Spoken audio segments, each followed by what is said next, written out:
ये आकाशवाणी का नागपुर केंद्र है। लीजिए सुनते हैं विशेष भेंट वार्ता कारगिल की यादें। सेवानिवृत्त कर्नल वीरेंद्र सिंह से डॉक्टर रिशु की भेंट। आज का ये विशेष कार्यक्रम सुन रहे सभी श्रोताओं को रिशु का प्यार भरा नमस्कार। श्रोताओं, आज सारा देश आजादी के जश्न में डूबा है। हर दिशा में एक उल्लास, एक उमंग, एक ऊर्जा महसूस होती है। प्रगति की राह पर अग्रसर आज हर चेहरे पर देश के लिए कुछ कर गुजरने का एक भाव है, एक जज्बा है। पर साथियों, ये बात हमारे दिल और दिमाग तक सीमित होती है। उनकी बात सोचिए जो बॉर्डर पर रहकर ऐसा करके दिखा ही देते हैं और हर देशवासी का सीना गर्व से फूल जाता है। हमारी भारतीय सेना की अनेक गौरव गाथाएं हैं। एक गौरव गाथा मुंह जुबानी सुनाने का आज मेरा प्रयास है। आज आकाशवाणी नागपुर और सभी श्रोताओं के लिए बहुत ही गर्व की बात है, हर्ष की बात है कि वर्ष 1999 के करगिल वार के साक्षी रहे सेवानिवृत्त कर्नल आदरणीय वीरेंद्र सिंह जी आज दूरभाष की लाइन पर हैं। मैं आकाशवाणी नागपुर के स्टूडियो से डॉक्टर रिशु प्रोग्राम हेड के रूप में आकाशवाणी परिवार की ओर से और तमाम श्रोताओं की ओर से श्रीमान कर्नल वीरेंद्र सिंह का हृदय से स्वागत करता हूं। बहुत बहुत धन्यवाद डॉक्टर रिशु। ये मेरा सौभाग्य है कि बचपन से आकाशवाणी के प्रोग्राम सुनते आए थे, लेकिन आज ऊपर वाले ने ये मौका दिया है कि हमारी भी आवाज आकाशवाणी के थ्रू सुनी जा रही है। बहुत बहुत धन्यवाद। ये हमारा सौभाग्य है वीरेंद्र जी। एक बातचीत का सिलसिला हम शुरू करेंगे और उसके पहले मुझे कविवर माखनलाल चतुर्वेदी की कुछ पंक्तियां याद आ रही हैं। ये पंक्तियां मैं पहले आपको समर्पित करना चाहूंगा। ये कविता माखनलाल जी के पुष्प की अभिलाषा के रूप में बड़ी प्रसिद्ध रही है। उस गीत की अंतिम लाइनें हैं जो मुझे बहुत अच्छी लगती हैं, वो मैं प्रस्तुत कर रहा हूं। चाह नहीं देवों के सिर पर चढ़ूं भाग पर इठलाऊं, चाह नहीं देवों के सिर पर चढ़ूं भाग पर इठलाऊं, मुझे तोड़ देना ए वनमाली, उस पथ पर देना तुम फेंक, मातृभूमि पर शीश चढ़ाते, जिस पथ पर जावें वीर अनेक, जिस पथ पर जावें वीर अनेक। इन पंक्तियों के साथ आदरणीय वीरेंद्र सिंह जी, आपका एक बार फिर हार्दिक स्वागत है। ओहो, बहुत बढ़िया, बहुत बढ़िया। एक हमारे मन में जिज्ञासा है, वारपीय की कल्पना तो हम जनरली फिल्मी पर्दे पर देखते हैं, बहुत सारे युद्ध के दृश्य दिखाए जाते हैं। संभव रियल और रियल लाइफ में बहुत अंतर होता होगा। बहुत अंतर होता है। ये जो आपने कारगिल वॉर के बारे में मुझे बताया था कि उसके साक्षी आप रहे हैं, तो वो एक हमारे लिए बड़ा आह्लाद का बोध है। कैसे आपको जानकारी मिली, कहाँ पर देश में आप ड्यूटी पर थे और फिर किस ढंग से आपने ट्रेवल किया, क्या मानसिक हालात थे, परिवार को कैसे आपने बताया होगा, ये तमाम बातें हमारे मन में उभर रही हैं। तो वो एक ये विशेष बात हम चाहते हैं कि विस्तृत रूप से आप तमाम श्रोताओं को बताएं। आपका प्रश्न बहुत ही अच्छा है। बिल्कुल आपने सही कहा। जो रियल लाइफ और रियल लाइफ दोनों में बहुत ज्यादा फर्क होता है, और खासकर हम जो शहरों में रहने वाले हैं, नागपुर, बॉम्बे, जबलपुर, दिल्ली, ये शहर में लोग जो रहते हैं वो एक्चुअली वार का वो फील नहीं ले पाते। जो बॉर्डर एरिया में रहने वाले लोग हैं वो फिर भी उनको कुछ न कुछ वो देखने और महसूस करने का उनको मौका मिलता है। 1998 से भनक लगनी शुरू हो गई थी कि पाकिस्तान कुछ करने वाला है, और युद्ध जो है वो 1999 में 3 मई को खबर आनी शुरू हो गई थी कि घुसपैठ कर रहा है, कब्जा कर लिया है, और जो हमने कार्रवाई करी मई में और जुलाई में जाके ये अंत हो गया था। उस टाइम मैं यंग मेजर था 99 में जी, जोश से भरा हुआ। मेरी शादी हो चुकी थी, घर में सबको पता था, जैसे जो फौज में जाते हैं कि यार इसी के लिए तो आदमी जाता है। जो आपने कविता इतनी सुंदर सुनाई है जी, तो वो पुष्प की अभिलाषा लेके हर कोई फौज में जाता है, और एक जज्बा रहता है मन में कि कभी बॉर्डर के दीदार करें और अपनी फर्ज को निभाएं। हाँ बिल्कुल, ये जज्बा रहता है। और कमाल की बात यह है कि हम हिंदुस्तानियों में ये जज्बा जो है वो मेरे ख्याल से हमारे डीएनए में है वो। जी, ये कूट कूट के भरा हुआ है सभी। हाँ, ये कूट कूट के भरा है जी। मैं उस टाइम दीमापुर में पोस्टेड था, तो 8 माउंटेन डिव को दीमापुर से शिफ्ट किया गया कारगिल की तरफ। जी जी। दीमापुर जो है वो नागालैंड की राजधानी है। तो ये फौज का एक तरीका होता है कि जिस तरह से आपको जब जिस चीज की जरूरत होती है आप एक जगह से दूसरी जगह में रसद, स्ट्रेंथ जो है, लड़ाई लड़ने वाले सामान पूरे ईस्ट से वेस्ट, नॉर्थ से साउथ, जहां जरूरत होती है वहां पहुंचाया जाता है। सूचना जब मिली तो मैं छुट्टी पे था, दिल्ली में आया हुआ था, क्योंकि मेरी वाइफ को डिलीवरी थी, सेकंड मेरी बच्ची है वो होने वाली थी और वो एडमिट थी, कॉम्प्लिकेशन थी कुछ डिलीवरी में, तो मैं भी इसीलिए दिल्ली RR हॉस्पिटल है जहां पर इस तरह की ऑपरेशन वगैरह किए जाते हैं। मेरे को जब मेरे सीओ साहब ने बताया कि आपको वापस आना है, कुछ इमरजेंसी है, मैं दूसरे दिन ट्रेन पकड़ के वापस चल दिया। क्या बात है। मैं वीरेंद्र जी, मुझे एक बात समझ में आ रही है कि ये दृश्य बिल्कुल वैसा ही होगा। तमाम फिल्मों में हम देखते हैं कि कोई भारतीय सेना का अधिकारी या सैनिक घर में काम में है और वो बड़ा भावुक और वेदनापूर्ण क्षण होते हैं कि जब वो घर छोड़ता है। बिल्कुल आप सही कह रहे हो।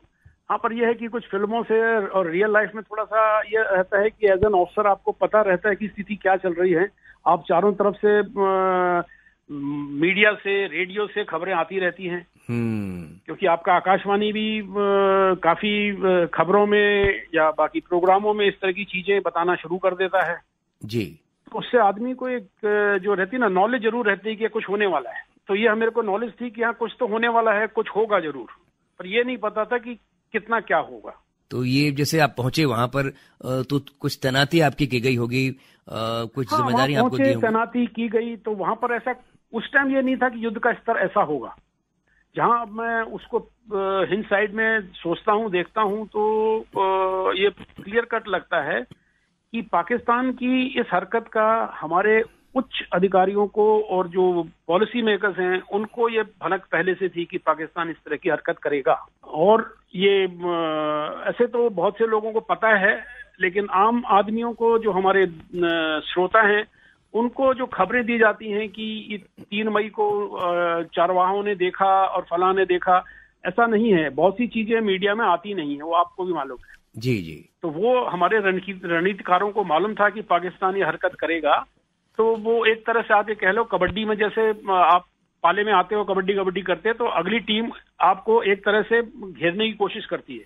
कि जिस तरह से क्रिकेट में अगर आप स्लिप में 4 आदमी लगाते हो तो बॉलर का मतलब है कि बॉलर जो है ऑफ साइड में ही बॉलिंग करे। तो उसी तरह से भारतीय रणनीतिकारों ने उनको कारगिल में घेरा है। बहुत अच्छा उदाहरण आपका लग रहा था वो कबड्डी वाला, कि जैसे आप विपक्ष की टीम के जो भी अंदर आता है पाले में, तो उसको बहुत भीतर तक बुला लेते हैं आप, और फिर बिल्कुल बहुत भीतर तक बुला लेते हैं और अपनी स्ट्रेंथ से खेलते हैं। जी जी। हाँ, तो वैसे ही हमने अपनी स्ट्रेंथ से खेला है, पाकिस्तान को अंदर तक बुलाया है और फिर पकड़ा है उसको, और पूरी दुनिया में उसकी भद पिटी है उसके बाद। जी जी।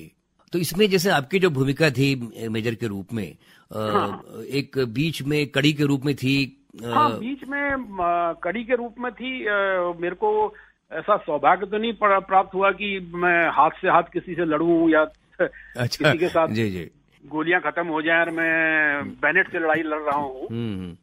हाँ, लेकिन वो अगर आप नक्शे में भी देखें, द्रास, मस्को जो एरिया है, बहुत हाइट है वहां पर जी, और बर्फ ढकी रहती है वो साल के 8 महीने। नहीं, उसमें बोलते हैं वहां पर ऑक्सीजन की भी कमी है। मुश्किल तो ये है कि लड़ाई ऑक्सीजन की बहुत कमी रहती है। आपको सेना के जवानों को पहले 3 स्टेप में आपको एक्युमुलेटाइज करके उसको कि आप 3 दिन 2 दिन वहां ठहरा के, ताकि आपको आपका शरीर उस ऑक्सीजन की कमी के हिसाब से आपको एडॉप्ट कर ले। नहीं, आपने ये बता रहे हैं और मेरे बिल्कुल रोंगटे खड़े हो गए कि किस तकलीफ की अवस्था में हमारे भारतीय सैनिक जो हैं वो देश का जज्बा पाल करके वो देश के लिए लड़ते हैं। खैर देखिए, ये तो कहानी तो सभी को मालूम है कि आप सब का जज्बा था, साहस था कि आज गर्व से देश आज भी उस बात को रखता है पूरे विश्व के सामने, और पुनः हम आपके प्रति आभार प्रकट करते हैं। बहरहाल आपके जीवन के बारे में और भी कुछ जानना चाहेंगे। ये तो एक बड़ा थ्रिलिंग पॉइंट था आपके जीवन को, जो हम चाहते थे कि तमाम श्रोताओं तक वो थ्रिल पहुंचाएं। इसमें जो मेरी मूल बात ये थी कि जब आप वहां पर जब गए थे तो परिवार को कैसे आपने संदेश दिया होगा? बिल्कुल सही कह रहे हैं आप डॉक्टर ऋषु। मैं अपने घर का एक ही लड़का हूँ, मेरा कोई भाई नहीं है। ठीक है। तो मैं ये समझ सकता हूँ कि जब मैं फौज में गया था तो मेरे घर वालों पे क्या गुजरी होगी, लेकिन मेरे को कभी महसूस नहीं करवाया, उन्होंने कभी बोला नहीं। हो सकता है कि मेरे को नहीं कहा हो, लेकिन मैं समझ सकता हूँ। और मैं कभी स्कूल में या जब कॉलेज में था, मैंने कभी नहीं सोचा था कि मैं फौज में ज्वाइन करूंगा। वो आपकी किस्मत आपको लेके जाती है। दिल में राष्ट्र प्रेम का जज्बा हमेशा रहता है, लेकिन मुझको ये नहीं पता था कि राष्ट्र की सेवा करने का ऐसा मौका मिलेगा। ईश्वर ने मुझे ये मौका दिया। क्या बात है। नहीं, पुनः बधाई आपके, और आभार भी करते हैं। और हम ये जानते हैं कि जितने भी ये सेना के लोग हैं, अधिकारी हैं, सैनिक हैं, ये अंदर से इनके भीतर राग है, ये संगीत के प्रति बड़े प्रेम रखते हैं। ये मुझे मालूम है कि तमाम आर्टिस्ट हमारे पास आते रहते हैं। आप लोग भी आपस में कुछ मनोरंजन करते होंगे, आकाशवाणी मेरे ख्याल से सुनते होंगे आप। नहीं, बिल्कुल बिल्कुल डॉक्टर ऋषु साहब, आपने बिल्कुल सही कहा है। हम आपस में ही मनोरंजन करते हैं। हमारे यहाँ भी लोग जो भी कुछ प्लेट कप बजा के गाना गाते हैं, और आकाशवाणी तो हम हमेशा से सुनते रहे हैं। जी जी। आकाशवाणी का और सेना के साथ का तो इतने प्रोग्राम है, इतना लगाव है, क्योंकि शुरू में आकाशवाणी के अलावा कोई एक सीलोन छोड़ के कोई खास रेडियो के कार्यक्रम आते नहीं थे। जी जी। और मेरा तो आकाशवाणी से बहुत बचपन से लगाव है। मैं छोटा था तो हमारे घर में मर्फी रेडियो हुआ करता था, और उस जमाने में रेडियो का टैक्स लगता था। जी जी। मैं पोस्ट ऑफिस में जाके वो टैक्स जमा करके ठप्पा लगवा के लाता था वो बुक में। क्या बात है। बहुत पुरानी बात है ये वाकई में। और ये सभी ने देखा होगा, जितने सब एक जो 50-60 के बीच में जो जन्मे हैं वो उनको मालूम होगा। और सबको मालूम हुआ कि सुबह से लेकर रात तक बड़े बड़े रेडियो हुआ करते थे। मर्फी, बाद में ट्रांजिस्टर आया है। ये सुबह से लेकर रात तक चलते रहा करते थे, मुझे मालूम है। हाँ बिल्कुल। उस जमाने में रेडियो सामूहिक एंटरटेनमेंट का एक साधन होता। जी जी। मैं चाहूंगा, मेरे साथी इशारा कर रहे हैं लाडोले जी, कि आप जब गाने सुनते होंगे तो कोई अच्छा गाना आपको लगता होगा, वही गाना हम चाहें आज आपको सुनाएंगे। तो मेरी एक आपसे फरमाइश है कि आप एक गाना जो है, ये समा है ये प्यार का। क्या बात है। समा है ये प्यार का, ये अगर आप सुना दें। जरूर, लीजिए। आपको भी सुनाते हैं और तमाम श्रोताओं को सुनाते हैं। मुझे मालूम है जब जब फूल खिले का गीत है, शशि कपूर और लंदा का फेमस फिल्म रही है। तो आइए आपको सुनाते हैं और श्रोताओं को। किसी के इंतजार का दिल ना चुरा ले कहीं मेरा, मौसम बहार का ये समा है ये प्यार का। किसी के इंतजार का दिल ना चुरा ले कहीं मेरा, मौसम बहार का।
प्यारे से गीत के बाद एक बार फिर आदरणीय वीरेंद्र सिंह जी, आपका स्वागत है।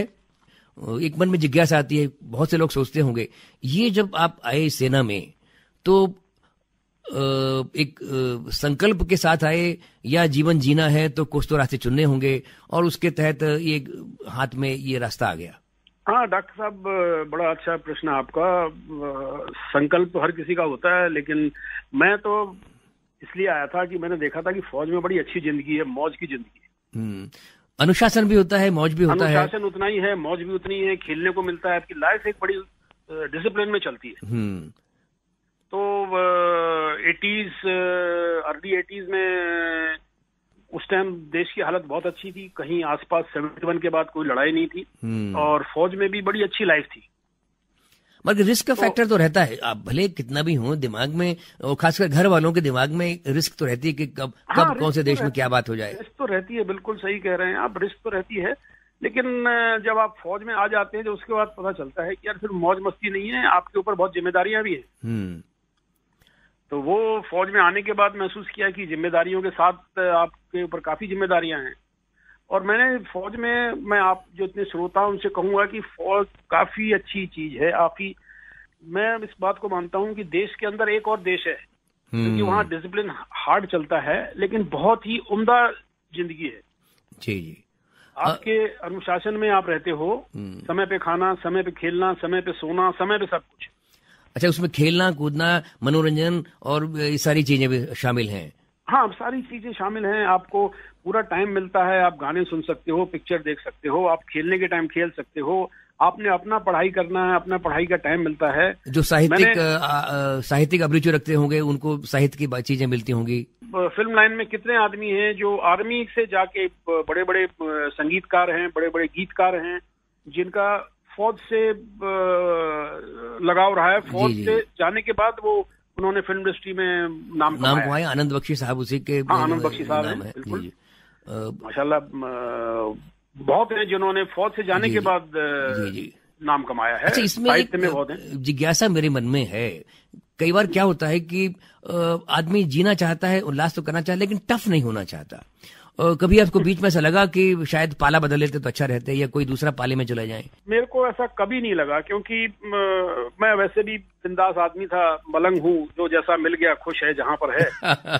जी। हाँ, तो मुझे कभी नहीं लगा, बल्कि मुझे हमेशा ये लगा कि यार बहुत जगह आ गए, चाहे गलती से आ गए, और बहुत ही उम्दा जीवन जिया है। बहुत जो रोमांच है, आप जैसे अभी चाहे कहीं भी, नॉट ओनली कारगिल, उसके बाद भी और पराक्रम में या पूरे देश में, राजस्थान में, लेह लद्दाख में, मैं लद्दाख 2 बार पोस्टिंग काट के आया हूँ, नॉर्थ ईस्ट में मेरे को पूरा देश घूमने का मौका मिला, लोगों से मिलने का मौका मिला, अलग अलग जगह, अलग अलग प्रांतों में लोगों से जानने का, मिलने का मौका मिला। ऐसा तो मेरे ख्याल से बाकी नौकरी में शायद नहीं मिल पाता। महाराष्ट्र में एक शहर है पूना, ये सेना से जुड़ा हुआ है, तो यहाँ भी कभी भ्रमण आपने किया? वाह वाह वाह, पूना में मैं रहा हूँ, मैं नासिक में रहा हूँ। मैं, क्या बात है, क्या बात है।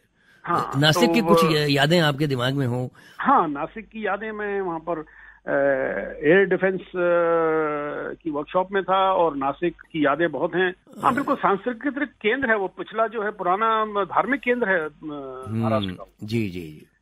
और मेट्रो है काफी, मतलब ऐसा है नहीं है कि हर तरह की वो, वहाँ की मराठी और नागपुर की मराठी और पूना की मराठी बिल्कुल अलग है।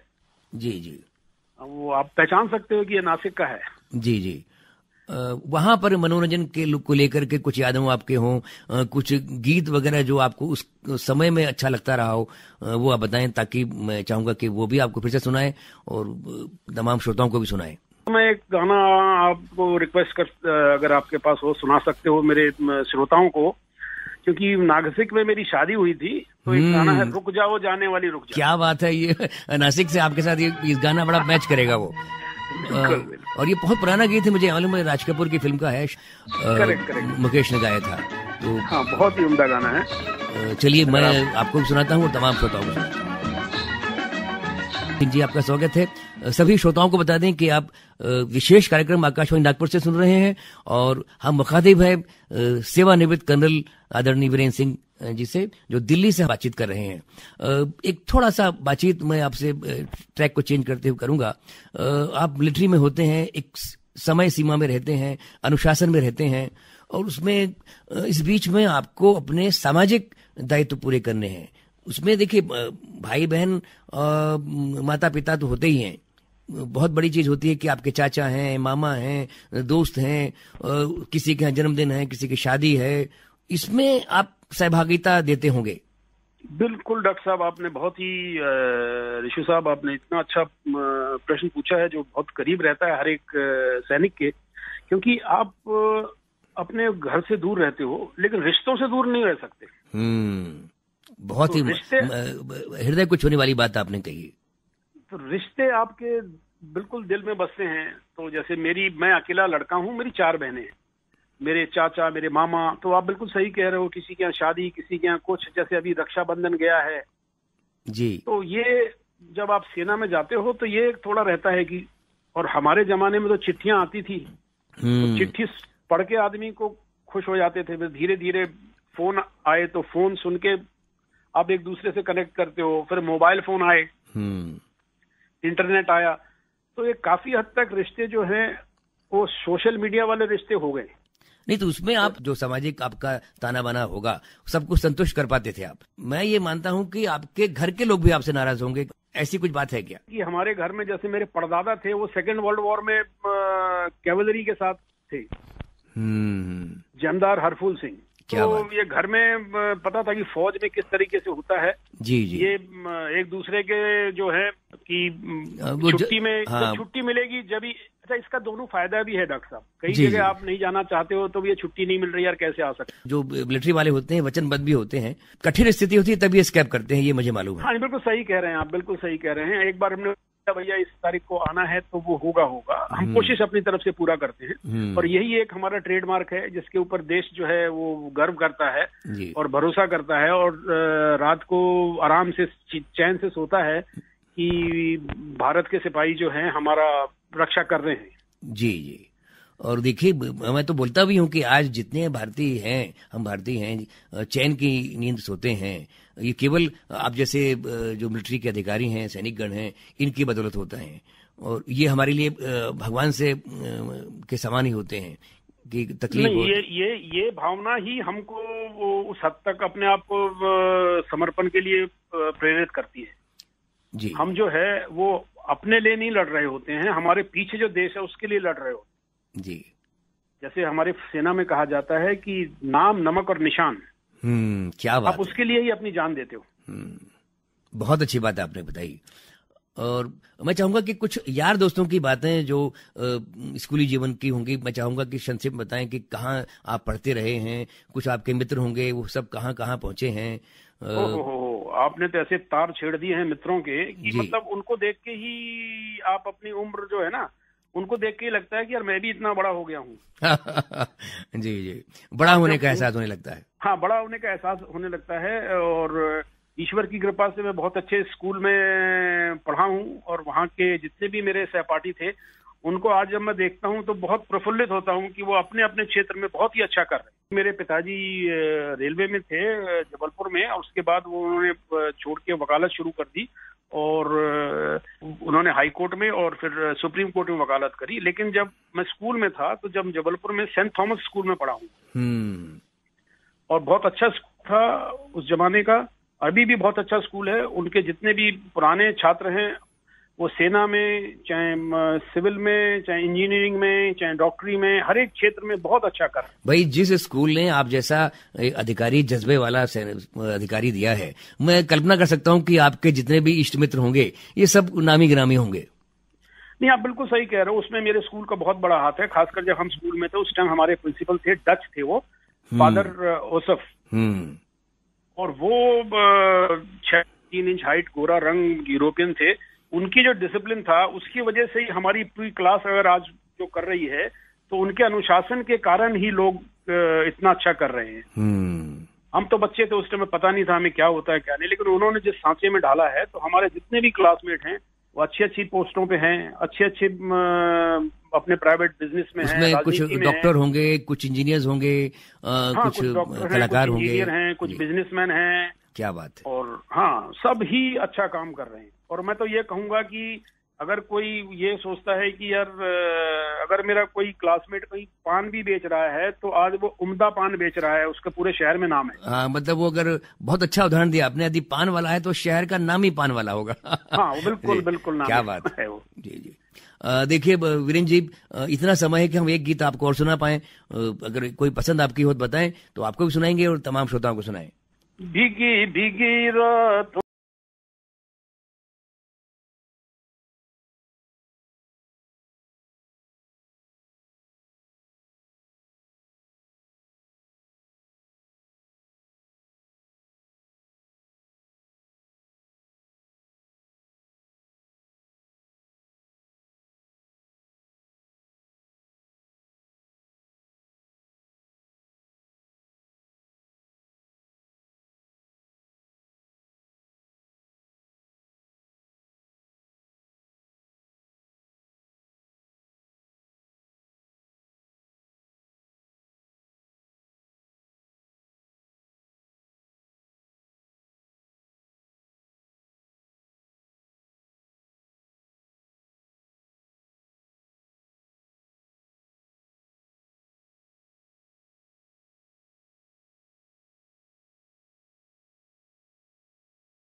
इस प्यारे से रोमांटिक गीत के बाद वीरेन जी, बहुत अच्छा लगा आपसे बातचीत करके। मन नहीं कर रहा है कि आपसे हम दूर जाएं और भी लंबी बातचीत सुने, तमाम मिलिट्री की जो चर्याएं हैं उनके बारे में जाने। बहरहाल हम आशा करते हैं फिर कभी आप समय देंगे और हम और भी बातचीत करेंगे। आज आपने जो व्यस्त जीवन से समय निकाल करके आकाशवाणी नागपुर को समय दिया है, मैं हृदय से आपके प्रति आभार व्यक्त करता हूँ। मैं बहुत बहुत आभारी हूँ आकाशवाणी नागपुर का। धन्यवाद। धन्यवाद और जय हिंद। जय हिंद। अभी आप सुन रहे थे विशेष भेंटवार्ता कारगिल की यादें, सेवानिवृत्त कर्नल वीरेंद्र सिंह से डॉक्टर रिशु की भेंट। प्रस्तुतकर्ता सचिन लाडोड़े। ये आकाशवाणी नागपुर केंद्र की भेंट थी।